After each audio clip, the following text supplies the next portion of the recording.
Hello అండి, welcome to one more beautiful mini vlog. ఈ వీడియోలో మన నెల్లూరుకి దగ్గరలో ఉన్న నగరవరం పార్క్ అయితే మేమైతే రీసెంట్గా అయితే విజిట్ చేసాము. చాలా బాగుంది అండి. అక్కడైతే అసలు ఎంత గ్రీనరీగా ఎంత ప్రశాంతంగా ఉందో చెప్పనక్కర్లేదు, అంత బాగుంది. ఎవరైనా మన నెల్లూరుకి దగ్గరలో సరౌండింగ్స్లో ఉన్న వాళ్ళందరూ కూడా ఇక్కడికైతే ఒకసారి వెళ్ళి విజిట్ చేయండి. ఇక్కడైతే మేము షూటింగ్ పర్పస్ మీద అయితే వెళ్ళామండి, మెటర్నిటీ షూట్ పర్పస్ మీద. సో అది కూడా మాకు సక్సెస్ఫుల్గానే జరిగిపోయింది. ఇక్కడ వచ్చేసి maternity shoot, baby shoot, post wedding shoot, pre wedding shoot అన్ని చాలా బాగా జరుగుతూ ఉన్నాయన్నమాట.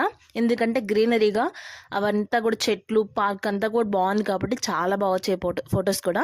ఇక్కడ వచ్చేసి పిల్లలు ఆడుకోవడానికి పార్క్ అయితే ఉంది, చాలా బాగుంటుందండి. చాలా మంది పిల్లలు వచ్చారు మేము వెళ్ళిన రోజు కూడా. అంటే కొన్ని స్కూల్స్ వాళ్ళు కూడా విజిట్ చేస్తూ ఉన్నారనమాట. మంత్లీ వన్స్ లేదా వీక్లీ వన్స్ స్కూల్ నుంచి తీసుకొస్తూ ఉంటారు కదా పిల్లల్ని, ఇక్కడికైతే తీసుకొచ్చి అయితే బాగా ఆడిపిస్తూ ఉన్నారు. ఇంకా ఆ డే అయితే మేమైతే ఫుల్ ఎంజాయ్ చేసాం. వీడియో వాళ్ళంతా కామెంట్ సెక్షన్ లో చెప్పేసేయండి.